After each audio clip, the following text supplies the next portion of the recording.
It's PETA versus Michael Myers. Place your bets!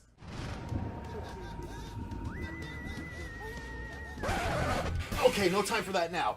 Guys, PETA is suing Michael Myers. Can you believe it? And not only that, but the group is so mad that the movie is even being made that they want the filmmakers skinned alive. Now, we reached out to the organization, and PETA Vice President P.T. Lover had this to say. It's truly unbelievable that in this day and age, a company like Universal is choosing to glorify this animal murdering monster. Truly, the people behind it should be tarred and feathered. Man.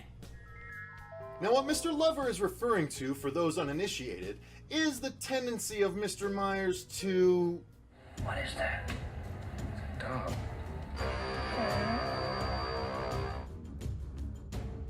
He's been here. How do you know?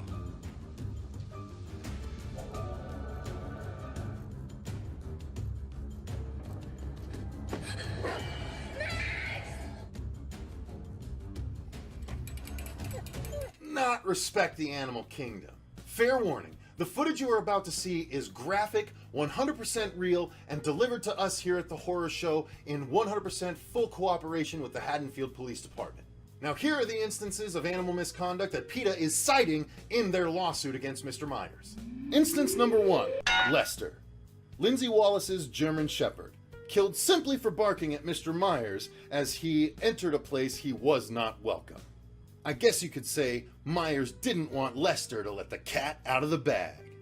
Instance number 2, longtime Myers expert Dr. Samuel Loomis once told of how he'd happened across a half-eaten dog carcass in the Myers household. Instance number 3, taken from a folder found in the Haddonfield police files titled Halloween 30 Years of Terror. In a small portion of this report, it is said that Dr. Loomis also reported an occurrence when he and Marion Chambers were trying to locate Michael Myers, and as Loomis put it, he called me and I came like a dog, only to discover yet another canine gravely wounded by the hands of Michael Myers. But of course, both of these instances, reported by Dr. Loomis, must be taken with a grain of salt. After all, they were reported by a man that did shed his skin before yelling very loudly and very publicly that Michael Myers is dead. D-E-A-D. Because of course, we all know that he was 100% wrong. Continuing on. Incident number 4, Sunday, the Golden Retriever. The poor pet of Jamie Lloyd and Rachel Carruthers, who was left at home alone, only to have Michael Myers break in, and when the poor dog wouldn't stop barking, Michael Myers doesn't hesitate to choke a bitch. Incident number 5, Max. Rachel Carruthers just couldn't catch a break, as just 1 year after losing Sunday to Michael Myers, she lost her Doberman Pinscher Max to the maniac as well. Incident number 6, Random Cat. Lest you think Michael Myers only kills dogs, footage has surfaced showing Mr. Myers using the carcass of a cat that was being nice to him as a method to scare another eventual victim, Lisa, while in the shower. I'd play the world's smallest violin, but Mr. Myers apparently took all the catgut. Incident number 7, which also only came to light not too long ago, when grainy old footage emerged of a young Michael Myers killing a fluffy little bunny in the woods. Apparently, little bunny Fufu truly was bopped on the head. But do you think he ate the rabbit's foot, and that's why he's still around to this day? Finally, incident number 8. Most recently, it appears Myers has gone back to his roots, when he killed and ate Ivan, the family dog of Sherman Benny and his wife, when they just simply were trying to rustle him off of their property. No mustard or ketchup for this hot dog. Now, once again, PETA's reasoning for their lawsuit is to stop the release of the upcoming Halloween 2018 film. After all, no telling if his upcoming killing spree will include any animals, but if his past is any indication, his appetite will likely go to the dogs. Now, to get the fan perspective on this earth-shattering lawsuit, we went to the recently dubbed #1 Halloween fan in the known universe, Mr. Lee McCoy, and we asked his opinion on the situation at hand. I would say that Michael Myers treats animals much better than people. Small consolation, Lee. Small consolation. As far as whether or not PETA will let sleeping dogs lie if Universal halts the upcoming film's release is anybody's guess. However, you can count on us here at the Horror Show to be watching this situation like an endangered hawk. So for more on this situation as it develops, stay tuned and subscribe to this channel or any of these fine Halloween 2018 outlets. Is it done yet? No? Still going?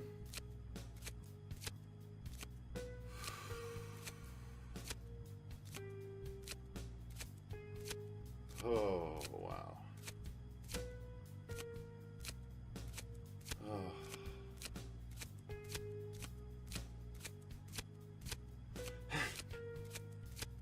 So there you go. So let us know in the comments down below if you think PETA here has a flamingo's leg to stand on. Also let us know in the comments down below if you think Michael Myers is the cat's meow or if you think he's a horse's ass. Until next time, thank you very much for watching. I've been Cecil Laird, and remember, stay scared and Halloween forever!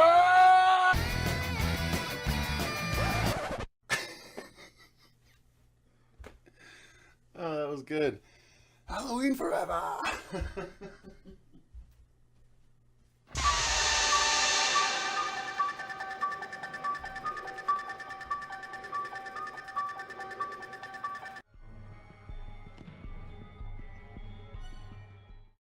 Hey man, it's me, Kevin Smith. I'm Elvira, Mistress of the Dark. Hi, I'm Kane Hodder. Hi, I'm Adrienne Barbeau. This is Fred, the Hammer Williamson. What's up? I'm Tiffany Shepard. Hey, this is Miko Hughes. Hi, this is John Kassir, the voice of the Crypt Keeper. And I'm Bill Moseley. And spooky nooches, man. You're watching The Horror Show.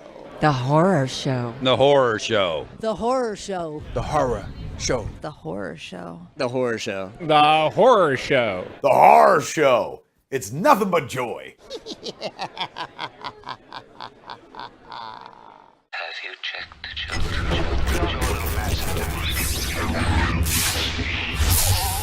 Hi, I'm Chucky. Wanna play? Sometimes that is better. You're gonna need a bigger boat. Welcome back, ghouls and girls, to the Horror Show. Slam a drink, grab a seat. It's news with booze.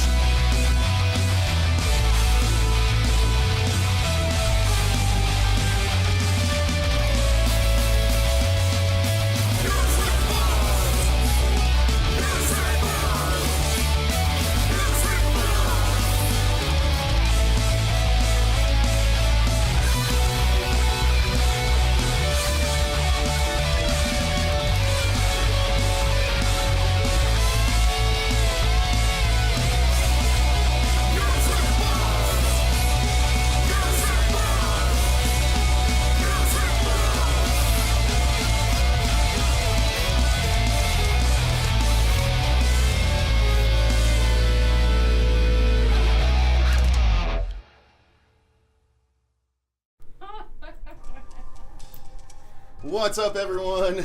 Welcome to the Horror Show News. Wait, hang on. Let's do this right. I was about to say, we have our proper lead. Yes. What's up, everyone? I'm Cecil Laird. And I'm Jaime Fuego. And this is the Horror Show News with booze. Of course. Happy Memorial Day guys. weekend. Enjoy responsibly is the one thing that I Indeed. will We're presenting things a little bit different. Again, this is part of the relaunch, so I wanted to give an updated look to the News with Booze. You guys let us know if you like it or not. You did a fine job, I think, man. I'm enjoying it so far. We're gonna have the stories highlighted as we talk about them with some actual artwork and stuff right there. Oh, I don't want to go outside of the green screen window. Look, I can make my finger disappear for you. How close? I can finger the box. See? My finger disappears into the box. I was about to say. So if I go all the way up there, it's gone! Where did my hand go? I'm going to be like our first story, but he's not in the movie. No, and we'll get to that. But yes, that was the brand new intro for the horror show News with Booze. I hope you guys enjoyed it. The song was composed by Michael Onak, the same person who made aka Mahalo, part of Fuego's band. He also did this track you're hearing underneath us. How is the track? Is it too loud? Is the music too loud, or is it okay? Because I can lower the volume if I need to for the music. I'm not okay, I promise. But anyway. Guys, we have a lot of stories to discuss, and feel free to, as you comment along the way, we'll probably check. Sounds perfect. Excellent. Thank you, Michael M. We'll check in between each story. We'll check in with you guys to get your thoughts and your comments. And forgive me, I'm going to be wiping the sweat a lot unless I turn this fan up just a little bit. Turn it up. Hopefully that doesn't ruin the sound for you guys, but Daddy needs his air. You know what I mean? It's a little hot. Oh, you know what? I forgot to... You know what? We're lit pretty well, though. I don't think we actually need that light on. You're not super hot for the once, Yeah, I was about to say. Well, I mean, maybe because I've had a little less drink tonight than on certain... Well, no, usually you're white as a ghost because we have that light on. Yeah. So, music sounds great. It's perfect. Awesome. Okay, cool. So... Fuego, I think we should dive in. I think so far I'm digging this new look. It's kind of cool. So let's say hi real quick to the people that are in the chat. We have Michael M. We have Sam Glass, a.k.a. Survivor 2002. Glad to see you, good sir. Sorry I missed that package, but I still have the letter. We'll wait and open the package with the letter at the same time. We'll do it on one of our live streams. And then Joshua Sarantine is here. What's up? DMT Infinity, big supporter of the channel. We greatly appreciate you. Corey. Yep, and Corey Novak, of course, as well. So anyone else, feel free to say hi in the chat. We'll shout you out as well. And up to my dude Corey, Mike Swift, what up? So, yeah, we have a lot to talk about, you guys. As you can see, we have 16 stories. 16 stories. So, Fuego, let's dive in with story number 1.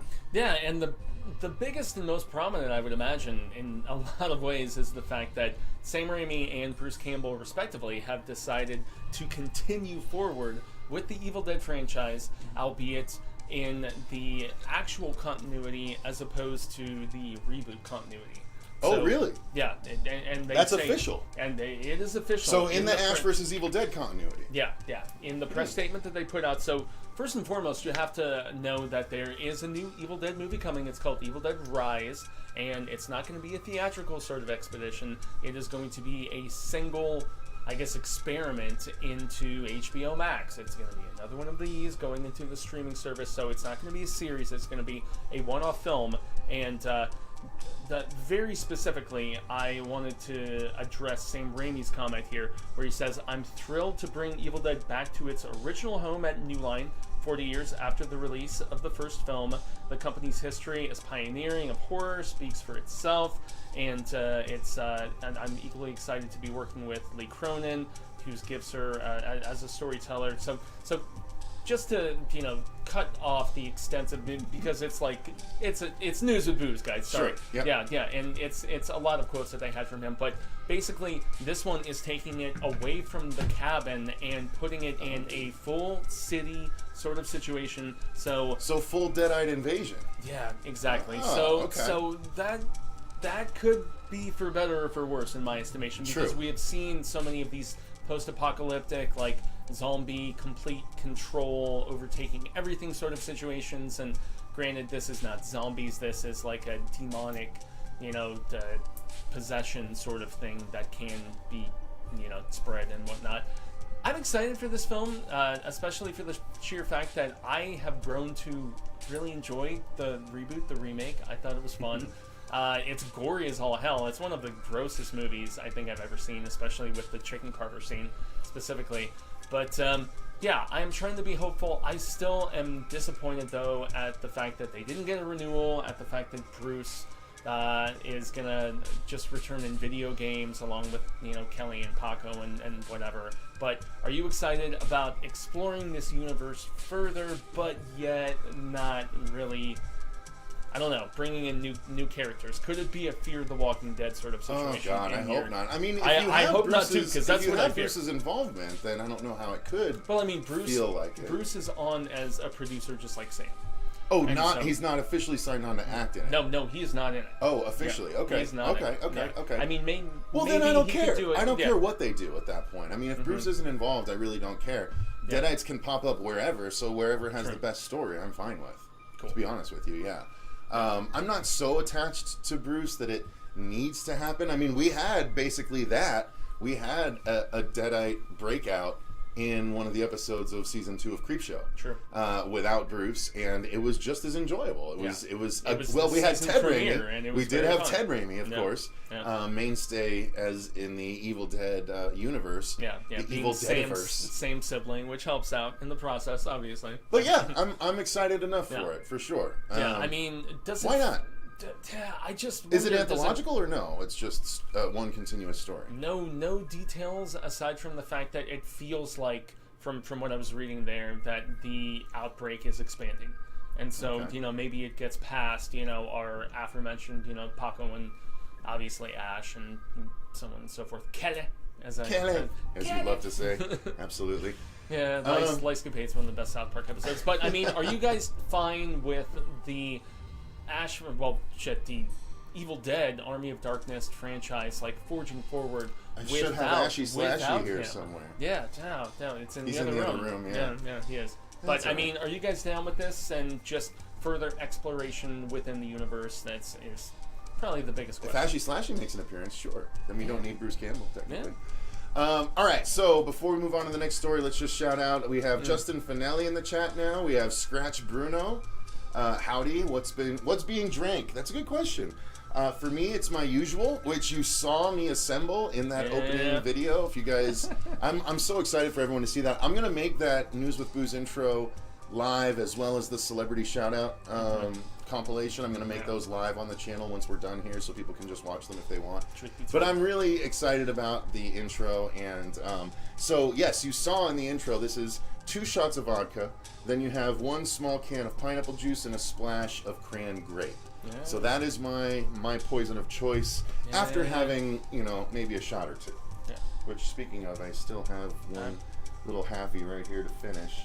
But I don't have my chaser, so I have to chase it with more vodka, which is tough. But go ahead, tell them what you're drinking while I try and accomplish this feat. Yeah, well, as I embarrass myself constantly, it used to be IPAs for many years, but when Fuego balloons to almost 200 pounds from lots of IPAs. You cannot continue that sort of thing. I'm back in the 170s. I'm back in the 170s, and I'm very happy about that. But literally 160 pounds less than me or something like that. Okay, but I'm still basically going gluten-free with the seltzers has been helpful, and rock the hard seltzers proper. That's what I'm doing right now. That makes me so sad. It makes me sad too because I love beer. Enough drinking, makes me sad for my lady. This is 2 of you. She has to be with. Oh my god. The realization is real, bro. God. No. Cecil working on his weight after today, let me tell you. So here we go. We also have Ms. Morning. Shout out to Ashley October. We haven't seen you in a while. No, she said, hi guys, I finally made it to a live stream again. Yes. Yeah, long time Pennywise fan and homie from the South. What up? A perk of having your list of topics on the right side of the screen is that the chat doesn't get in the way if I turn my phone sideways. Oh, that's cool. That's true. Let me know how you guys like the format. This is the first time trying this format, and I originally had us in a box, and I was like, well, if we're doing what's in a box? Sorry. No, you're good. I mean, it's News with Booze. You caught me off guard. So I just made it a little bit bigger and just kind of made us blend with the frame. What do we need a box for? You know what I mean? We're here. Robert Duell. We here, y'all. We just saw you, Robert Duell. Yeah, he must have made it all the way home. All right, and then we have Matman Jack, Evil Dead, the best. I saw the first movies at the cinema. Wow, good for you. Yeah. Okay, so Evil Dead 2 or Army of Darkness? I'm Evil Dead 2 over Army of Darkness. I'm Army of Darkness. Really? That surprises me. You have seen Evil Dead 2 is You've vastly seen the poster better. in my house, man. I mean, you're right. But Army of Darkness, full Three Stooges territory. I love Evil Dead so much more, which I appreciate. All right, most prefer Evil Dead 2. So down with it. I'll take anything. Tell me how wrong I am, everybody. I'm drinking a tequila and orange juice with a splash of soda on time. Okay, so Robert the Wolfman. Yep, you got it. That's Robert the Wolfman. We love you, Robert. All right, cool. So let's move on to story number 2, Fuego. Yeah, which is one that a lot of people have been really I am so excited about this. Anxiously waiting for a long time. So excited about this. I actually have enjoyed... That's why it was the thumbnail. That's why it was the thumbnail. Did you notice that's what the thumbnail was? I did. Yeah. weird alien design, you know. Love it. Did you like it? I loved the alien design. It was on a low budget. I always think about the they fact were that just the absence of color with fur, except with the fluorescent blue teeth. That was so cool. I always think about the fact that Mikey Mnemonic, our buddy from the channel, talked a lot of smack about this film because he doesn't like those like ghetto grifter kind of kids who Boyega was like leading. And so I could see people being a little off-put by that, but but this is their chance to show that those kind of ghetto grifter kids can grow into something more, especially after having battled aliens. Yeah, and I think it's awesome Boyega reteaming with Joe Cornish. Cornish has actually honed his skills as a director significantly. I hope I spelled his name right. Yeah, that riff on... I am trying to remember the name of it, and I'm not going to unless I consult something, but he did a riff on The Sword of the Stone with this kid who was being significantly picked on. It was his most recent film. It was really rad, and I dug it. I reviewed it on Infuegotainment, and he has just improved his game so significantly that this sort of reteaming, especially with Boyega being older and wiser and maybe a little jaded and cynical after his time playing Finn, you know, in the Star Wars trilogy, I think this pairing could not come at a better time. What do you guys think? But more importantly, what do you think? I think, well, I mean, for me, yes, for Boyega. I can read it a little bit better now that you up that. For me, well, I wanted to check one thing. I need to make sure that I have Onak's information in for the music for this one. I don't know that I do. But yeah, no, I'm excited about it. Because jumping on the next story. I always loved Attack the Block, and I think that, you know, John Boyega, I am happy to see him return to something that I like after 3 terms and something that I wasn't a huge fan of. Sorry, excuse me. Yeah. I know it's your baby. No, I don't want to hit your baby in the face. Oh, that prequel. But I would hit the last 3 Star Wars movies in the face. Okay, the sequel trilogy is shit, dude. I have especially after watching Clone Wars and Rebels and so much of the like filling. The Bad Batch. That too. I mean, even though they started out a little not to my liking. Thank you, Kevin. What's up? Sorry. Yeah, I think the Kevin Star Fisher. Wars sequel trilogy sucks, and I am not a fan of it. And he was just thrown into an interesting role initially that was underserved, and he was shown to have so much importance with like taking up the lightsaber and everything in that first film, and then they just relegated him, and he's on the Casino Canto Bite planet and all that crap. I mean, yes, John Boyega, as he has gone on record to say many times, was done dirty by Disney, and he is very pissed off about it, and rightfully so in my opinion. So go back to stuff that defined your career initially. I'm all for that shit. I really am. 100%. And I don't get very fervent a lot on News with Booze unless I've had a lot more to drink than I have. No, but it's worth being Boyega fervent has about. every right to be upset, you know? Now, the next one was not one that I don't know that you intended for this to be a news story. We hadn't covered it yet, so I thought it bared talking about, and that's that we are getting not one, and that's where but two spin-offs from Army of the Dead. And that's where I'm jumping to get some like proper clarification about both of these. Yeah, one's a prequel. I'm not finding it. Okay, fair enough. Yeah, but so there was a prequel series which is going to be live action.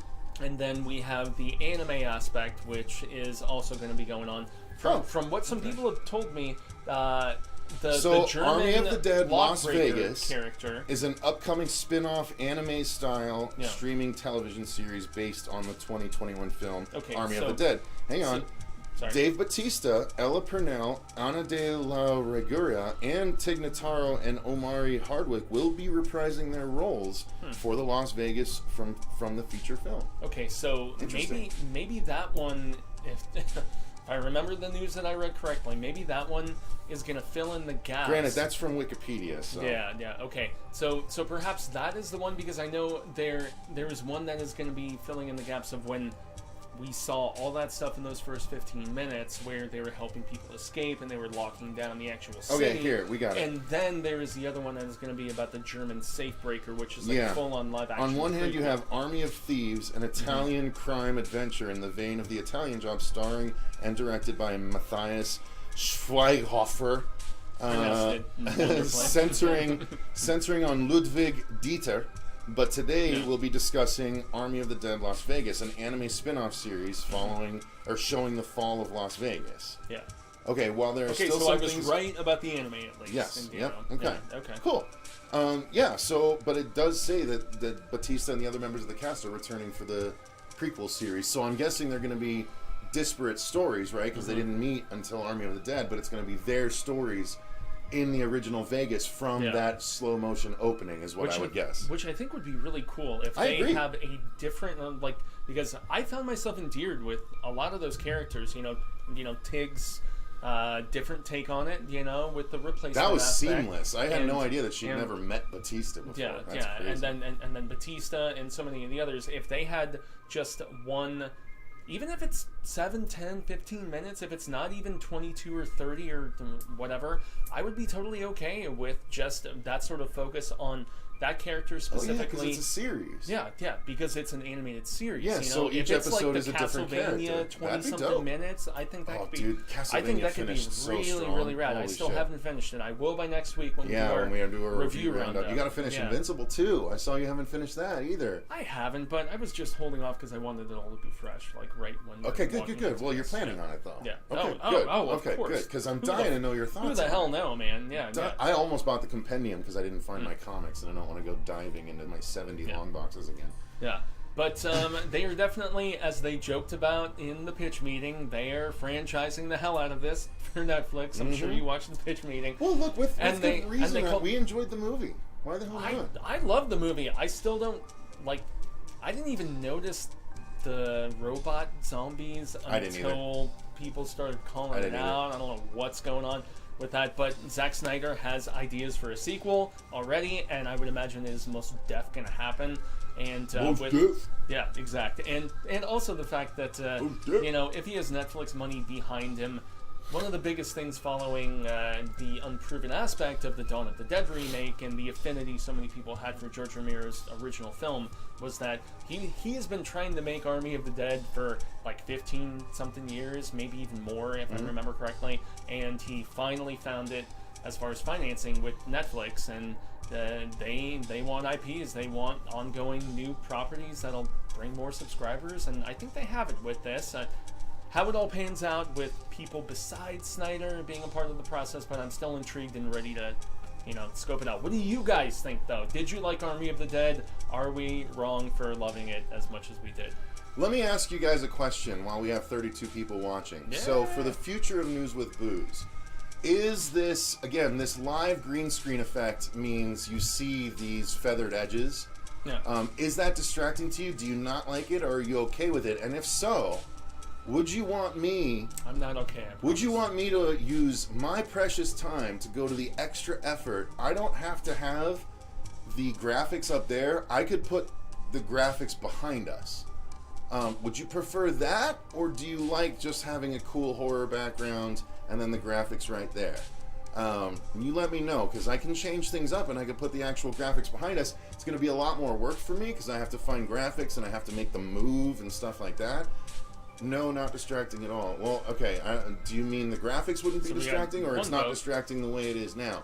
Let me know. Do you like the way it is now, or do you want me to mess with it a little bit more and try and put the graphics behind us? Let me know before we move on here. I am with Michael M. there, though, that I love the remake of Dawn of the Dead. It might be my favorite zombie movie right after we watched it's Army, in this universe. Lady Catherine, you saw and that myself. It was in this universe. Yep, there is that little connective little aspect. Yeah, because Tig at one point is looking on her phone and it refers to the 2004 zombie outbreak in Milwaukee or whatever it was.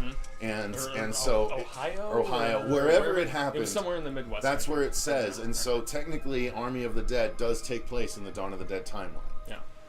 Cool as it is. Okay, cool. Thank you, Toronto Freddy. I dig it the way it is. Okay, good. The cool horror background should stay. Okay, awesome. Perfect. Thank you. Less work for me, guys. Love it. Ms. Morning. Ms. Morning. Yeah. It's so nice to see. Dig it. Okay, cool. Yeah, I figured it. I got you, Kevin. I got you. All right. Thank you, guys. Less work for me. Love it. Well, I kind of dig how this works. The layout's pretty nice. Yeah. All right. So, I like it the way it is. Sweet. Perfect. All right. So, Fuego, let's move on to the next story, shall we? Okay, so we're moving on to a film that I can't say that I'm that excited about, but I know a lot of other people are excited about. I've never been You that get good. out. I've never You been... get out. You're in. He's out. You're in. Oh. What is... Do you like Hocus Pocus? What? Hocus Pocus 2 is officially coming to Disney Plus next year. 2020. Okay, you're out. Oh, witches. You're out. Witches. Wait, Wait, no. I remember this. There was 3 different witches, and they have different hair colors, right? Yes. Yeah. Yes. Thank you for your That's about the contribution. extent of it. Bye. Thank you. That was Lady Catherine for a slight second. Yeah. Fuego. I don't know if the gag I think was worth the juice on that, was worth the squeeze. Yeah, I was about to say booze. Sorry about that. Booze, That's but right. no news, right. maybe? Anyway. Okay, so that's okay. She can bounce out. It's cool. Shush kebab. So here we go. Hocus Pocus 2. I love the first Hocus Pocus. It's one It's been that a you'll long- see. it's been a long time since it I've watched actually appears in my. So I recorded my favorite horror movie for every year that I've been alive, and Hocus Pocus does appear on that list in the 90s. Yes. Wow. So I have a deep affinity for the original Hocus Pocus, and now. After they did that little reunion that did so well, which, by the way, you're hard-pressed to find clips of on YouTube anymore because it gets pulled down every time. I thought it was on Disney Plus. It's not? The reunion? Is it on Disney Plus? I thought it was. Shit, if it is, I'm going to go watch that shit. Yeah. But nonetheless, they officially are coming back to Disney Plus 2022, and all 3, you can see in the... no, I like pointing to the graphic behind you. You can see in there all 3 tweets. So each of the 3 actresses have confirmed that they are going to be a part and returning for Hocus Pocus 2. Now, and I know Bette Midler, I know Sarah Jessica Parker. I can't say Doug Jones has to come back. Billy has to come back. So Doug will absolutely come back. I guarantee. I'm calling that now. But will the original kids? Right, that's right. I remember the kind of like bone breath. Yeah, and he cuts his mouth. He cuts the white because, and that's when he tells. I've seen it. I just he had tells so many her other he's friends like that, bitch. Yeah. Hag. And he had the moths in his mouth. Remember he tells the story about how he had to have live moths in his mouth? I do now. It's just been so long. Brandy was very into that film, and I had just kind of stricken it from memory. I see. That name escapes your lips when someone's left the room. Okay. Yeah. No, that's the only time. I'm just kidding. No. But no, I'm very excited about this. I love the first one, and I consider it as a kid's horror movie. Yes, nothing drastic happens, but I consider it as a kid's horror movie, just like I consider Ernest Scared Stupid a kid's horror movie. Stupid, Little Monsters, kids horror movie. The Witches, kids horror movie. Yeah, I mean, 100%. even the Monster Squad, you know, I mean, Billy solid Burchison, stuff. Exactly, Robert. Yeah, but this is one that is Michael, that's rough. Highly regarded. Hey, Dave McRae! Don't drink too hard, gentlemen. Dave, guys, if you didn't know, Dave finally released It's Me, Billy, his Black Christmas fan film sequel that is fantastic. Yeah, it was the most pro fan film that I have seen as of yet. And our review... Much love to Vince DeSanti, you know, but I think this I agree. This felt more studio. This felt a little more did. studio. Our review of Dave's movie is trending better than our review of A Quiet Place 2, which went up a full day ahead of time. I think it's because we weren't as hot on A Quiet Place. I think that's true. I think what we're hot on tends to do better, but nonetheless, Dave made a very accomplished movie, and you guys need to go and check it out. Yeah. We did a review of It's Me, Billy, so if you haven't watched it yet, go click on the review, and the link to It's Me, Billy is in the description box of said review. Yeah. And I cannot wait for Dave to do some Freddy vocals and various other things of awesomeness for you. So. Okay, Sam, you're not a huge Hocus Pocus fan either. Rot it. Yeah. You two can go watch old movies together. And Sam. It's not a bad You and movie. Sam and Bear can all go fucking get together and watch old movies together and enjoy yourselves. Meanwhile, I'll enjoy Hocus Pocus 2 with my friends. Yeah, big jerks. All right, so It's Me, Billy was awesome. Thank you, Kevin. I'm glad you liked it. Yeah, but Dave... I forgot to say that to Dave when we did our live stream. Okay, so moving on. Appreciate the kind words, guys. That means a lot. Right? No, straight up, man. No, you know. No, we loved it. But yeah, it's funny. Vince told me to give Dave a message during my last appearance on McRae Live, which, by the way, is on our Horror Show podcast. By the way, if you guys didn't know, we have a podcast. It's the Horror Show podcast. It's on iTunes. We're on episode... I just scheduled episode 350. Yes, there are 350 episodes of the podcast, and I think 200 of them... were audio only until we brought them over to YouTube. So there's lots of new content for you if you didn't know about it. But not only that, and I'm going to say this once, but those of you that are actually subscribed to the podcast, you get access to content really early because all of the tier list rankings that we have scheduled have been released on the podcast. Oh. So if they want to know tier lists that we haven't even released on the channel yet, the podcast is how you can go and find out those tier lists. All right, so I had no idea about the podcast, Michael. Yeah, see, not a lot of people do. And we're not on Stitcher yet. I need to get on, or no, we're on iTunes and Stitcher. We're not on There's Podcast One. I think we're on Podcast One, but we're not on the SoundCloud or whatever everyone shares. We're not on that one. SoundCloud's another one. Yeah, that's. I mean, there's even like a basic RSS feed that I saw. We do have that. People do, okay, so let's move on to the next story. Although the door is kind of ajar. I'm going to grab that. Next story is. So here's an interesting thing. Gunnar Hansen, if I'm not mistaken, had a hand in writing a book about the making of Texas Chainsaw Massacre. And he played the original? Yes, the original Leatherface. Yeah. And now that book has been optioned to be made into a full-length feature dark comedy. So the making of the Texas Chainsaw Massacre is going to be made into a dark comedy, which I love. I think that's awesome, and I believe I'm remembering that correctly. Feel free to double check me, but I was trying to. I believe that's what it is. Break back up the. Yeah. I know you have so many stories. That's the thing, man. Pick one of the 20. See if you get the right one, Fuego. It is freaking overwhelming in that particular But that's what regard. it is. That's what I remember. He had. I don't know if he wrote the book entirely himself, but yes, it is the story of the making of the Texas Chainsaw Massacre, and that's being made into like a mockumentary, which I kind of dig. I don't know if it's a mockumentary, if it's just a dark comedy about the making of it. Whatever it is, I'm excited about it. I went on as you and I have talked about previously, and in the fact that you have made, short films, and I've been very privileged to be a part of them. I love movies about making movies, man. Yeah, me too. Whether it's Bowfinger or Wes Craven's New Nightmare. Yeah, exactly. Keep that in mind, everybody. But I think this is the topic that is just ripe for. Okay, sort of Gunnar like was selling the book fun. at Texas Frightmare Weekend back in 2012. Thank you, Sam. Okay. So it was his book. Yes, okay. Yes, same glass. Or he was selling the book, so he did have a hand in it somehow. Yeah. But as far as the notoriety, the nastiness of this franchise, the respectability as well, it has that dichotomy going down for it. I am so for hopefully seeing at least a bit of grossness, but yet presented in kind of that hilarious fashion, do it up, oh goodness. Booze with booze. Yeah, exactly. Fun stuff. Do it up in that sort of style. I feel like if it's What We Do in the Shadows-esque, that'd be great. Okay. Give me the What We Do in the Shadows treatment of the making of the Texas Chainsaw Massacre. I was trying awesome would that be? I was trying to think of another New Zealander who... Oh, really? Like right. Dude, Robert, why is his last name eluding me? Lord of the friggin' Rings, dude. Oh. And Evil Dead, excuse me. Robert, no. Yeah. Peter Jackson. God damn, dumbass. Thank you.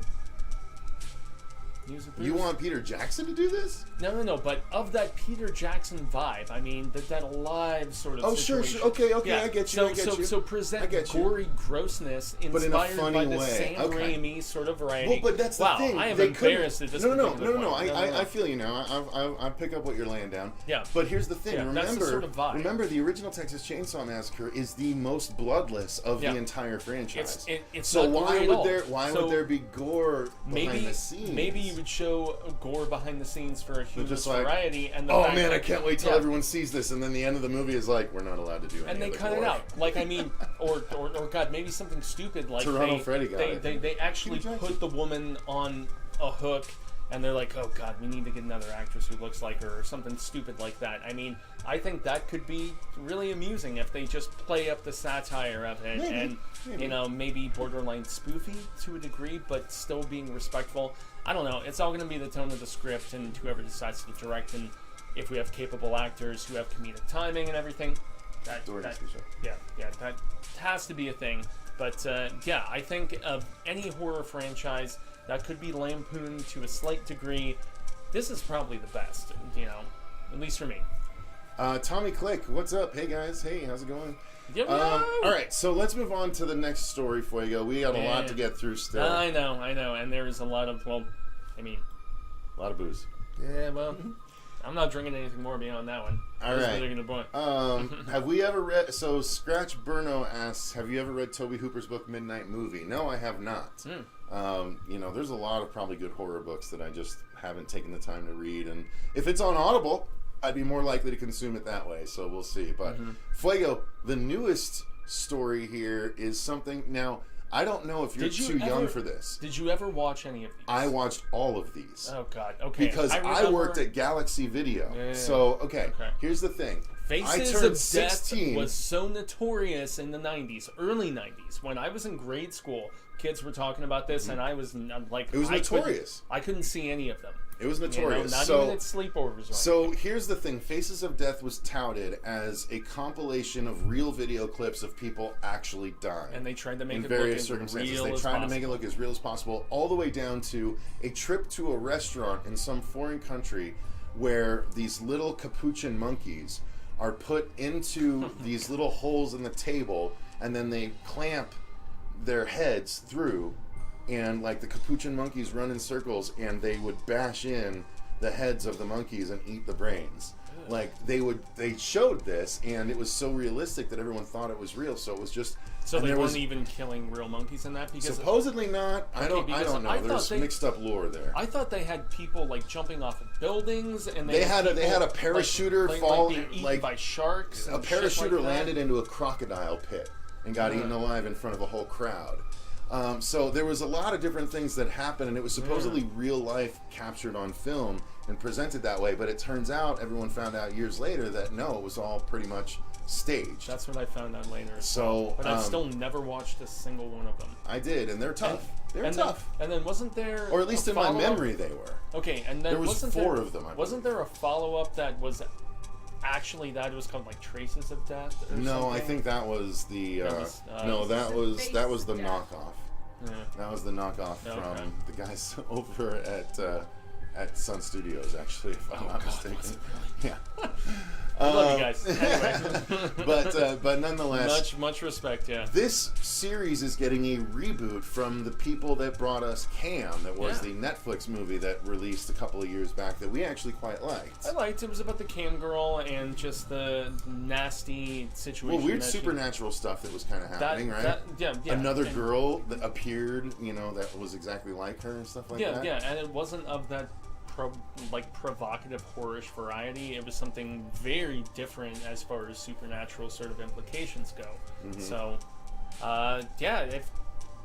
if they can do it, I mean, from the spin that I get is that they are trying to make this not seem like a real thing. They're trying to make it into a full scripted sort of situation. Oh, really? Okay. Yeah. So it's not going to follow in the similar vein, and it's about kind of copycat emulators who are trying to portray in dark web situations real life kills. So it's veering back into that sort of vein, which we have seen I think a few times in the last few years. So I don't know how original that feels, but I thought Cam was quite accomplished and well directed, and so we have a lot of people in the chat that were scarred by it as a kid. Yeah. Travis Miller says, Faces of Death scared the hell out of me as a kid. I was way too young to watch that, thanks to my brother. I'll never forget about the video of a bear versus a pit bull and all the murder. Joshua Sorrentine says, I loved Faces of Death. Sam Glass says, there's no way you could work at a video store and not see at least the first one. So I never finished my story. So Galaxy Video was the video store that was literally right next to me, and I went there for a couple of years, and then I turned 16 and they allowed me to actually work there. But there was an adult section, and I was not allowed to put away the adult movies. And I remember the Faces adult of section Death was so there's the adult section, and then there was the one wall on the opposite side of the adult section that had really horrible movies that you could never rent to kids, Faces of Death being some of them. So I, of course, still took those home because they knew how much I loved horror movies. And to place my time at Galaxy Video, we got a screener of Tremors 2 Aftershocks a couple months before it actually hit. Although being VOD. PG-13 though. No, I know, but I'm just saying with screeners. Yeah. So we got video screeners where they would send them to the video stores and be like, "Do you want to buy a bunch of copies of this movie?" So we got Tremors 2 like 3 months before the movie even came out. So that was a real big perk of work. We got to see movies 3 months before they came out on video because they were like, "Hey, do you want to buy a bunch of copies of this movie?" So it was a really interesting thing. And yes, Faces of Death, we carried them at Galaxy Video. So yes, I absolutely snuck them and watched them. My brother rented it. Kevin Fishgall says my brother rented it at Blockbuster, I believe. Probably not. Probably Video Update or something like that. Because I don't think Blockbuster carried it. But he forced me to watch it. I literally can't remember anything because I refused to. Well, that makes sense. I mean, Tommy Click says he loves Freddy's Nightmares Season 2. Okay, that's good. You like an episode of Freddy's Nightmares. Awesome. Yeah, that's right. Ben Grimm, I worked at Blockbuster but never watched it. Okay, so maybe it was there. I just remember the commercial for it played all the time on the Howard Stern show on E! Ooh, that might be right. I don't remember what they advertised for on E! Yeah, and that's where, well, E! was trying to be like that, more like, I don't know, scandalous. And, maybe it was Video Update or West Coast. Can't remember yet. Probably, but hey, if someone else, if Ben Grimm worked at Blockbuster and was avoiding it, then maybe it was there. I mean, in the Blockbuster documentary, though, they talked very divisively about the fact that there was no, like, really extreme adult sort of, like, I think it's horny, funny. whatever stuff, or, like, really violent, unrated sort of shit. Toronto Freddy makes a point. I've never seen Faces of Death. I most likely never will. Not my kind of entertainment. Yeah. The thing is, you'd like to think that I don't think it's anyone's kind of entertainment. Unfortunately, there is a contingent of people that like those kinds of things. Well, and it's also. I mean, again, I watched him growing up because I had morbid curiosity as a horror fan. And, you know, the I shock can't value, deny it. I watched all 4 of them. Yeah, man. I was going to say the shock value aspect of it, and it is very much when you see a car crash and you can't keep your eyes away, sort of situation. Tommy, you can keep making your comments, but we're gonna stick to reading the comments that are kind of about what we're talking about, if that's cool with you, man. Yeah. Okay, so the next story we're gonna talk about, Fuego, is that Warner Bros. Is remaking the vampire flick The Hunger. Now, I've never seen this. And I think that the big deal is because this was the David Bowie vampire movie. Indeed it was, and there's like a very androgynousness to this film. It's stylistic. I'm trying to I want to suck your blood. Yeah. Was it something like that? Nothing of that nature. Yeah, he is actually very seriousness, and there's some... for anyone not sure, that was me doing the David Bowie from Labyrinth singing a song as the vampire in The Hunger. Thank you very much. Yeah. And now I'm suddenly thinking of Flight of the Conchords with Bowie. I still know you loaned me Flight of the Conchords. I never watched it. I think I still have it down there. Honestly. I adore Flight of the Conchords. Shout out for anybody who are Flight of the Conchords fans. This is not one that I absolutely love. So you have seen it? Oh, I've seen it. Yeah, okay. I've seen it. Yeah. It's not a personal favorite. It's heavy on the sapphic side. There's some significant lesbian stuff, which is, I mean, you know, cool, I guess. But Bowie is not in as much of the movie as you would expect him to be, but it was when he was at the just most prolific era of his prominence, and so for that reason, it's not very horror. It is very stylistic, sort of vampire tale without a lot of like scary, bloody craziness. You know, it is more so just like a, you know, dramatic sort of situation. And yeah. So now that we're on number 7, I'm going to take a shot tonight. A kid. Okay. I'll drink tequila. Do it. All right. So I don't have anything to add for The Hunger, so we can move on to the next one, just in the interest of time. Mm-hmm. So the next story, Fuego. Insane amount of stories. So we already had news that we covered that, you know, there was a follow-up to that. There's a couple of Dracula inspired films that are being made. So the one that we covered previously is the Renfield movie, which is intended to be a dark comedy. Yeah. So we already covered that. Now there's news that there is another Dracula inspired film called The Bride that is being made. Now I was like, The Bride, that sounds like a Frankenstein inspired movie, but then I remembered, oh yeah, Dracula does have his brides. He does. Yeah. So maybe it's about one of the brides. Yeah. So Fuego, tell us about this. It's been a minute since I have looked at this story, man, you know, but more so than anything, it is presumably going to focus on one potential bride, obviously, and I know I'm not giving as much exposition and interesting insight about this one. Good lord, it's been a moment since I looked at this particular story. Should I? There's not a whole ton of from what I looked about. There was very little information. Very little other information. than it's a Dracula-inspired movie called The Bride. Yeah. Well, I mean, we have so look. I think it's being directed by a female too. I believe that's part of the story. So a look from the victim standpoint is the big, major sort of situation, and then we also have from his little droogy sidekick sort of situation, and that's the one that's approaching from the comedic side of things. Mm-hmm. I guess if Universal, because they own all these IPs, if I'm not mistaken, if they just want to expand as fervently as possible and do their own thing, I'm at least curious. I don't know how supportive I am, but it's not going to take away any of the prior awesome entries that we have seen previously. I'm trying to look, man. When I send you 30 stories and I know.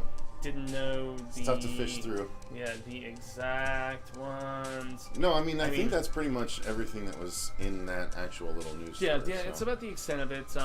I would definitely be very cool and receptive and intrigued by a victim's perspective about this sort of situation, and just how their psyche and how their mindset would work, and how they would just kind of figure out, okay, my body is changing, what the hell, where do I have to go from here? Do I really want to completely embrace things and whatever? Yeah, shit. I'm just looking at the fact that I sent you 30. That's okay. Don't worry about it. So, knowing specifics. Before we move on here, Oscar Perez keeps bringing up Antlers. No, there's no Antlers news. It's still releasing in October. There's your Antlers news. Yeah, nothing else from there. Sorry. Toronto Freddy says, I want to see a vampire movie called I Suck. I know there's a vampire movie called Suck. Is there one? I believe there's probably another one called You Suck, just with a U. And then I think there's probably another one called I Suck too. I believe that probably has happened, Toronto Freddy. And then Sam Glass says, please no more Dark Universe crap. Well, I don't think they're trying to build anything. I think the success of The Invisible Man... It's not within that same continuity. No. I think the success of The Invisible Man means they're trying to just build each individual property, and then if they bring them together somehow later, then, more's the better for them. But I don't think they're planning on it. Yeah, although we still have the Paul Feig thing that he is working on, where it's supposed to be almost like Army of Monsters sort of situation, and that's where he is a very odd choice to me, and it's not on the stories here, but he gave an update that it is still very much in development, and will be happening presumably at some particular point as Universal tries to figure out where they want to go with these classic monsters IPs. So yeah. All right, so the next one, Fuego, is that they're making another movie based on the Phantom of the Opera, but it's inspired by it, apparently. It is not an official presentation of the Phantom of the Opera story. Yeah. It's some kind of thriller that is inspired by it. Well, I mean, we've seen that so many times between the Robert Englund version and between, various others over the years. As I actually have the notes together properly for this particular one, the interesting thing they're saying they're going to call it simply Phantom. They're going to keep it very brief and concise, and as Deadline reported, it will be a music-filled, big-scale, contemporary psychological thriller film loosely based on the 1910 novel, which was actually a French novel by Gaston Leroux. The thing that makes me apprehensive about this specifically is, especially after watching Cruella this past weekend and seeing how it was this big never-ending music video, but Disney isn't the only one who does that sort of thing. And so if they make Phantom of the Opera, I mean, they kind of already did it with Phantom of the Paradise, and even with Reaper the Genetic Opera. They've done this sort of thing before to a degree. Will they bring anything original to it? Will it be graphic and gruesome, which is what would intrigue me a little more? That'd be great. Or will it be PG-13 crap? So, which is what I would probably expect. That's what I would expect too, because it is a love story. Budget. It's a love story. It is at the heart of it, and they have explored darker takes on it, but But for the most part, this is a story that I appreciate and that I respect, and yet in the same right, I'm like, okay, every X amount of years we have to do a new version of it, and I don't know. I guess it's inevitable. So, all right, we're over think, halfway there. Yeah. Sam Glass says, "You know where my heart is regarding Phantom anything." Yes, so, exactly. Yeah, he hates Phantom of the Paradise. Hates it. Beef! Zachary Hates says Ben Affleck was the bomb in Phantoms. Of course, he's the bomb in Phantoms. Yo.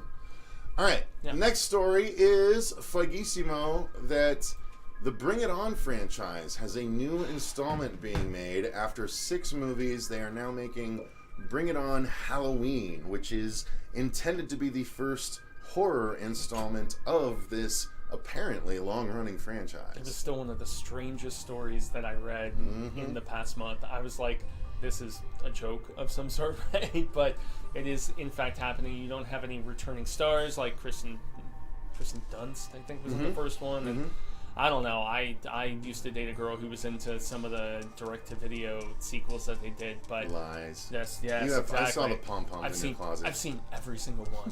God damn, they're so good, so hot. A weird take on, but yet for it's Sci-Fi Channel. But yet for Sci-Fi Channel, it kind of makes sense for them to do something so incredibly peculiar. And if there's any, Michael M, I love this. Hang on. Bring It On Halloween sounds terrible. Where can I watch it? Yeah, and that's the thing. It's like, okay, any popular franchise that wanted to completely take a left turn and do something drastically different. Cheers, Alex. And veer into horror territory, I think this one could do it. You know, it'll probably be about as Why good not? as it'll be probably as good as the Scream television series. But I mean, maybe. What else do you want, man? I mean, but throw a killer, a vengeful cheerleader. Yeah, here's what I want. We have never seen Here's that what I before. want. We've never seen people trying to kill cheerleaders before. I want a murderous cheerleader that uses her flexibility and dance moves to kill people. Elevator pitch, right here. Her dance moves to kill people. So like, she can like kick all the way over her head, and so like she gets real close. Like she gets close to someone like this, and then she kicks behind them, and her foot comes up and like kicks their head off this way. Right? How cool would that be? Right? Like a real flexible killer. I'd be into that. That'd be kind of fun. Yeah, they have to. They have to do something with. She'd jump up and wrap her legs around you and just squeeze your face to death.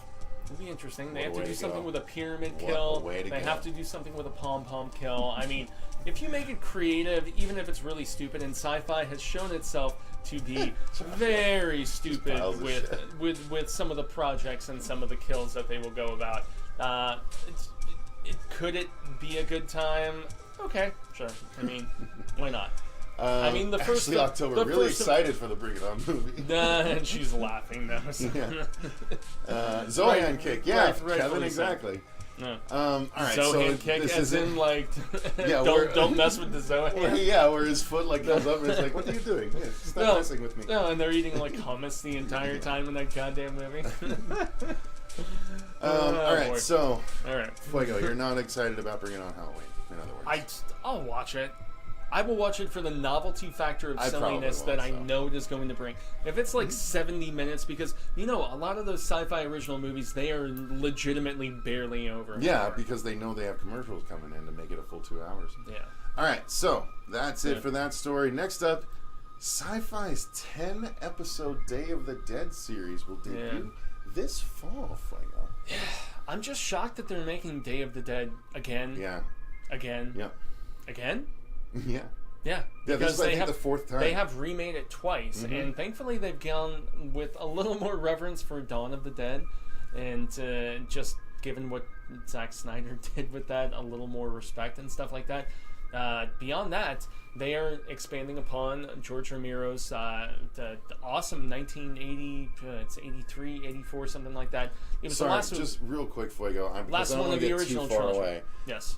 Joshua Sarantine, the pom-poms made out of razor blades. No, if she has pom-poms where she ties razor blades... Has that ever been used in a previous film? No, where she ties razor blades to the end of each little, plastic strand on her pom-pom, so she's got just 2 pom-poms full of razor blades, where she's like, whoosh, whoosh, yeah, Give me a freaking face. Yeah. You know, that's great, Joshua. I like that, and I wanted to indulge that line of thinking because that is some good horror thinking. Now, and that's before you go actually back to your day. well, hold up though. But with like the practicality, that would be a lot easier to do because if you're like slicing the cheeks and stuff, and you have just it's just multiple bit of the cheek, little like, chunks or like multiple exactly, hanging slashes down, kind of thing. slashing sort of thing. Yeah, that would be effective, especially if the actress is really selling it with like her like crying and just being horribly traumatized by the attempt at her death. Freddy, I know what you're talking about, but those are literally Disney Channel movies you're talking about, so I don't think it'll be as bad as those. Tween films, that's where I'm like, okay, it's gonna be like a freeform sort of. It's not gonna be like the zombie musical movie where they're like high school musical, but I'm dead. That's kind of what those movies are. Yeah. It's not gonna be like that. Not happening. I'm curious about this. You know, for sci-fi. Okay, I am more curious. Sci-fi always comes with like a big asterisk for me. It does, but you like Blood Drive. Much like Mark McGuire in the MLB. Day of the Dead remakes come with a big asterisk for me. Same with the sci-fi stuff. Wow, you with a sports right? reference. You like that? Like completely shocked, man. Of course, it is 15 years old. I know. Day of the Dead is my favorite of the original Romero trilogy. As I've gone on record to say, I actually prefer Dawn of the Dead by Zack Snyder to Romero's version of it, but Day of the Dead is shit. It's got the best gore in my estimation. Doesn't have as much like social subtext, obviously, but yeah, this is one that they have tried in vain many times to remake. I mean, there was the one with Minu Savari and the dude who was actually in Dawn of the Dead. I'm trying to remember. I don't remember. No, it wasn't Tyrese. Frig, I can't remember his name. Epps, was it one of the Epps? Ty Diggs? Oh, Ty Diggs? Okay. Maybe, it could be him. Maybe it was. Anyway, I will at least give it a shot because of the fact that I appreciate this story and a zombie that is like kind of smartening up a little bit, and but 10 episodes is the biggest thing. Oof, that's a lot to buy into. Large dedication, man, with so many streaming services and just with plumping out zombies, stuff. you know, between The Walking Dead, Fear the Walking Dead, World Beyond Walking Dead, and Z Nation. World Beyond Walking Dead, thankfully, is like its own. I know it was thing its own 2-season thing that was complete bullshit, but I'm saying between all of that and Z Nation. Yeah. We're pretty good on serialized zombie storytelling. I agree. You know what I mean? I don't think this is necessary at all. Yeah, and there's still more that are being pumped out. I just like that I can point to the freaking graphics now. It's and there's more that, I mean, not just being pumped out by us here in America, but I mean, there is some solid stuff in South Korea that's coming out. There is solid stuff in, South America. I'm trying to remember if it was Argentinian or if it... Anyway, I am going to stop the theorizing and just say that I will at least give it a shot because of the fact that I appreciate the IP. So the next story is interesting because it is a plot that was explored just last year with a Megan Fox lead instead. Yeah. This is Idris Elba to battle a massive rogue lion in a movie called Beast that will be arriving in 2022. Well, and there was also, I think it was a Swedish movie that came out where... it was about the escaped, I think it was a tiger, not a lion, if I remember correctly. I didn't watch that one. Yeah, it's on Shudder. The title is eluding me. I think it was called Uncaged, if I remember correctly. But, we are seeing a resurgence of the awesomeness that, what's-his-face did with Ghost in the Darkness. If you remember the director, it's the same guy who did Time to Kill. I don't know the name of the director. I'll tell you. Well, he did the third and fourth Batman film. Joel Schumacher? Joel Schumacher, yes. Joel Schumacher did Ghost in the Darkness. Okay, I forgot about that. Yeah. One of his good movies. Well, Time to Kill is great too. I mean, I love the Time to Kill. No, I'm saying, I said movies, plural. Mother effer. And that's the funny thing about... They corrected, it's Ving Rhames that was in the Day of the Dead remake with was he in both? Okay. Yeah, well, that's fine. That's why I was asking. It was the other black guy for you. Okay. The other black guy. Well, I mean, that's why, Ving Rhames was also in both of those Piranha movies. True. And it's just, there is so much recollection, kind of transpiring at this particular point with the immense amount of movie stories. But I am very down for Idris to combat a big cat. Me too. I mean, as long as it's R-rated and it's got good production value, it is going to be a theatrical release. when I first put this on the docket, I was like, okay, is it going to be like in theaters and VOD the same day? No, it's one of those that they are saying is going to be, you know, a primarily theatrical sort of experience, which always at least implies there's going to be a higher quality. Here's what I want. I hope. I want there to be a line that is reminiscent of Chief Brody saying, "Smile, you son of a bitch." Yeah. So I want him to line up a sniper shot as the lion's walking towards him, and then the lion spots him, and he's like, "Give me a smile." And then is that a throwback to when he was on the wire? No, he says, "Give me a smile," and then the cat like bares his teeth, and then he just goes, "Perfect," and then he shoots him. Okay, that's fine. Perfect because the cat. No. Yes, I got your pun there. Your perfect pun. All right, I had to take the time to really emphasize that. Yeah. All right, so next story. I like Idris. They have tried to make it like he has primarily been relegated to supporting roles aside from Luther on in We've seen television him rise above stuff. Terrible movies, i.e., the Prom Night remake.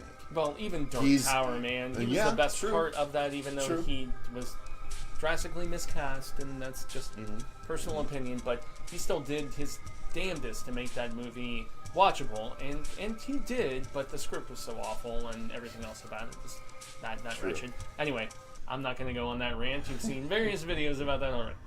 All right, so next story is Regina King, the lady that was partly responsible for the success of the Watchmen TV series that's been in entertainment for quite a while. She is directing. And she starred in the Watchmen series. Correct. She is directing the adaptation of the Bitterroot comic book series, which is about monster hunters. Yeah, this one got by me. If you've read this series. Nope, I haven't. I looked up the first trade, and it's like 14. I can get it cheaper by getting it at my comic store than I can get it from Amazon. Okay. So I'm gonna do that. But yes, I will absolutely be trying this before this movie comes out because I love monster hunting stuff, and I had no idea Bitterroot was about monster hunting. Yeah. Well, there's a lot of badass women that are. But it is obviously it's a black themed group that is hunting monsters, and so man. Regina King. I love that for her. I think that's great. And I mean, even not necessarily from like a race standpoint, but from a gender standpoint, I'm very, very stoked that Chloe Zhao and Regina and a lot of these other very creative women are getting these directorial opportunities. It's really cool, and this will be interesting because this is her veering into big budget territory. I would assume. One Night in Miami is rad status and was one of my favorite films of last year, even though it was released early this year. Yeah, I didn't watch it, but I could imagine how good it is. It's great, man. It's great performances and just her eye for some of the scene sequencing and stuff like that. I know she's working with the team and everything, but it showed that she was ready to jump up to the next level and tackle a bigger budget IP. And I am very curious about this, especially if it's monster related. I mean, why the hell not? So here's the funny thing about this next story. This next story is about the fact. So we're about 2 days from now. Marcia and I, and possibly Fuego as well. I hope so. I need to let the winners know. I'll let them know tomorrow. That's why I keep putting all those in with IHSFF. I know, but we are going to be watching the new Conjuring movie, The Conjuring, The Devil Made Me Do It. We're watching it on Tuesday, and we will have our review ready to go probably Thursday, just like we did for A Quiet Place this week, either Thursday or Friday. But they apparently are going to be releasing a prequel comic book. Or not prequel, just the comic book. Well, I mean, it's a prequel to The Devil Made Me. Oh, it is? The Okay, new film. okay. Yeah. Although the weird thing about that is that it is going to be, that weekly release sort of format. I think only. Oh, it is. Yeah. It's not a one shot. It is an actual like mini series, and so. So I emailed my comic book store requesting it, and they said they did not have it in their books. So I don't know how I'm going to get my hands on it.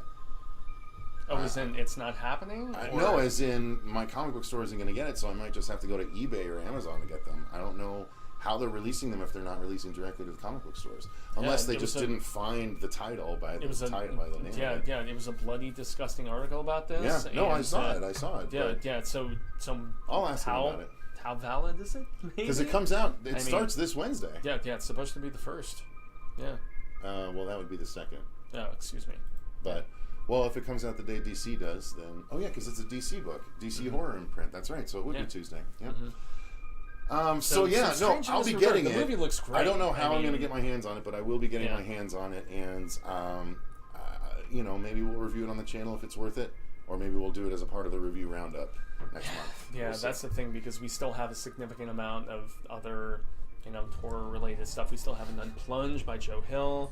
We still have... I'm not. Yeah, I mean, we'll get to that eventually. But. Oh, I know. But, I mean, I'm just saying it is a very stacked docket for horror-related stuff. What up, Jason Smith? Jason Recently Smith. Engaged. Yeah.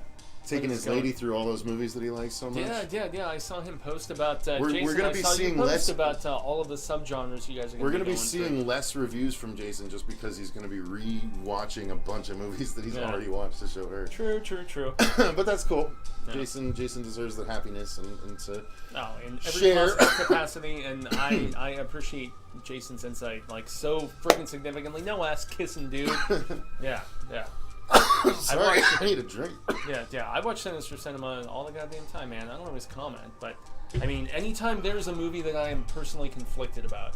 And Jason, I was watching your thoughts on Spiral specifically because of the fact that I was incredibly underwhelmed, and I have suddenly become a big Saw like obsessive enthusiast after binging 3 through 7 and then Jigsaw after that, and I bought all of them because of the fact that I had never watched them previously, and I enjoy the intertwinement. That's totally off basis, but yeah, props, man. Alright, so let's move on to story number 15. We're closing in on the end here, guys. Ready to finish it off. Sticking with the comic book theme, though, so I think we might have reported on this briefly before. A long time ago, but we finally have an actual release for it, and so the Turbo with that Kid in mind, prequel I really comic, want to actually It's September. Oh, it's September. Okay, Yep. Cool. So there is a prequel comic to Turbo Kid. If you guys don't know Turbo Kid, absolutely look up Turbo Kid and watch it. Not know from the Turbo RKSS people. Oh man, the same people that did Summer of '84, and Turbo Kid is amazing. And Apple was one of the most amazing characters introduced that year, so endearing. Let alone in that movie. Yeah. So this is LaBeouf, a prequel series. Lawrence LaBeouf. And so this comic is about her, and I love that. And it looks like she has her gnome stick on the cover there. So if you guys have seen the movie, you'll know what her gnome stick is. I absolutely love Turbo Kid. I knew Jason did. So Jason, you'll want to read this as well. Turbo Kid is the shit. Apple is the shit. I had such a crush on Lawrence LaBeouf when I first saw that movie, dude. Like, because she is just so. Even though she's a robot, just learning things for the first time. If only women were just robots learning things for the first time. Am I right? Am I right? Yeah. Oh God, I'm gonna get killed. Dodging the bullets. I was about to say because mine is here right now too. So, but luckily not in the room at this time. Yeah, this has been teased for so long, along with the second Turbo Kid film that we have been just anxiously awaiting. And obviously, as RKSS has said, it's about finding financing and perfecting the script and making sure it holds up to the first one, which, I mean, Michael Ironside is so fun, Lawrence is great, and it's one of those throwbacks with, like, the synthcore score and everything that just really recaptured 80s silliness and took place in, it was like the distant future, the year 2000, like 99 sort of situation. Shit, he caught it before. It was a lot of fun. Jason said it's a great triple feature with Hobo with a Shotgun and Come Fury. And you could even throw on VFW for a quadruple feature, and then he corrected it to come. I like the idea of a movie called Come Fury. That is a very different movie. I'm sure there's movies out there with that title, and it has been utilized Come various Fury! Throw those ninja stars out, sir. Yep, that's what they are. Yep, very goopy ninja stars. I was about to say, you have to have a lot in the tank if you're gonna expel so many skeets. We're veering into that's terrible right. territory. You have to yell skeet when you throw your goopy ninja star. Oh boy! All right, so let's get to the last story here. One. We're and a little loopy at this point. This excites me so freaking much Me too. I had no idea that this was a thing until you sent the story over, and I was like, oh, snap. But that's the thing. It's not a guaranteed thing. It's a trying to be sort of thing. Right. Because McGee has still been trying to get financing for a third Alice video game, and he still hasn't done it. If you haven't done any of those like very dark, gothy Alice games that were done by... what is his first name, dude? American McGee. American McGee. Sorry, I was trying to... You forgot American? Yeah. No, I was... Madness Returns, I can remember the name of the second game. Oh, Alice the Madness Returns. Yeah, the first one was just called Alice. Yeah, the first one, and American McGee's Alice. I remember having that on... God, dude. Dude, every goth girl's dream was that game. And every not goth girl would be into it as well because they could skirt that line without having to go full goth. Yeah, the gameplay was a little aggravating at times in the initial game. Sequel was But I love that you got to fight the Jabberwocky. Like that was always my favorite part of the Alice lore was the Jabberwocky. Yeah, but if you don't want something that is what Jason recently reviewed on Sinister Cinema, which is Pinocchio's Revenge, I think is what it was called. If you want just a dark one, a dark retelling of Carlo Collodi's amazing story that I have such an affinity for, I think American McGee and whatever team he can put together would be amazing if you're still going to maintain Pinocchio as a flawed hero, which is the biggest thing for me, because the best thing in Collodi's story, and to a lesser degree the Disney version and whatever, but I have a lot of adaptations I prefer a lot more. Most notably, the recent Italian live-action version is fucking awesome, and I bought it on Blu-ray, and I absolutely adore it. And they turned this real kid without CGI, like they put prosthetic stuff on him to make him look like a puppet, and dude, it's so good. It's so friggin' good, and it's PG-13, captures the negative tone of it. Pinocchio is a very dark story, and I think for that reason, just like Alice and her two dueling Lewis Carroll adventures are a dark story, I think that this would really lend itself to the McGee sort of twisted nastiness, and I would love to play it, provided the game mechanics are not insanely frustrating, because I got very frustrated with losing over and over. Maybe I'm just a crappy video game player in that third-person perspective. But what do you think about this, man? I'm excited about it. I got through it. I don't know. It says the Lies of Peace, so it makes me feel like I'll be using... Madness? I did. I enjoyed them both. Madness the Returns? The second one I played at a weird time. I had just had my first panic attack not long before that, and I was having issues struggling with phrases getting caught in my head and repeating over and over again. And Alice the Madness Returns literally starts with her in a mental asylum based on being locked away after the events of the first one. And like I got triggered as soon as I started the game because I'm like, oh my god, she's in a mental asylum. I'm gonna end up in a mental asylum because I can't control my thoughts and all this shit. And like, luckily I made it through, and I haven't had panic attacks since because I've learned how to control the situations. But that was scary, and that game definitely triggered me when I first started playing it because I felt like I was going to end up like Alice in that second game. So the sequel specifically? The sequel specifically, yeah. Oh. Yeah. Dang. Oh. Yeah. But I'm excited about this because I think Pinocchio was one of the scariest Disney movies I ever saw growing up. I got freaked out by being, go into this island that you think everything is perfect, and then you get turned into an ugly Pleasure donkey. Island, man. Yeah, that's scary. And if you're, if you're trying to fight and you're Pinocchio, can you tell like a bunch of lies in a row? And can I impale you with my nose? You know what I mean? Can he use his nose as a weapon? Can he like grow the nose and break it off and use it like a Donatello bow staff? You know what I mean? That's the crazy thing is that dude, even the Disney version tones down so many other aspects of him, like getting hung from a tree by these like this fox and this like weasel or whatever that rob him, and then there is this like green sea beast guy that is like boiling and can eat him. I mean, there are various versions. He gets swallowed by a damn whale. Yeah, that's frightening. It's hardcore. Yeah, and you're not as virtuous as Jonah. Like turning your face against. I'm not gonna go biblical here, but how do you know? But yes, if we actually do get to see it, please bring it on. Although the vibe from the story that I read was that it was like some weird futuristic, puppet construction sort of thing, and breaking away from, the situation. I don't know, but if it just reveres the awesomeness of a story that I love so goddamn much. Like, I'm so stoked and very happy for it. All right. So, yeah. All right, guys. Well, lots of stories. Actually covers everything, if I'm not mistaken. So, thank you guys so much for watching. We've been going for over an hour and a half at this point, and we've actually been filming for much longer. So, we're at about 6 hours of filming. So, we're going to go ahead and cut it off here. Happy holidays. Thank you guys so much for watching. Holiday if you weekend. enjoyed this new News with Booze presentation, and you weren't, commenting during the live stream, if you're watching it later, comment down below. Let me know if you enjoyed this presentation. And thank you guys so much for watching. If you want to be a patron, the link is in the description box to become a patron, where you can tell us how to review movies or not how to review movies. You can tell us movies to review. Tell us what to do. Commentaries and stuff like reviews that. of things. I mean, various other coolness, boogie boxes. Yes. Indeed. But thank you guys so much for watching. Thank you for dealing with the technical difficulties at the beginning.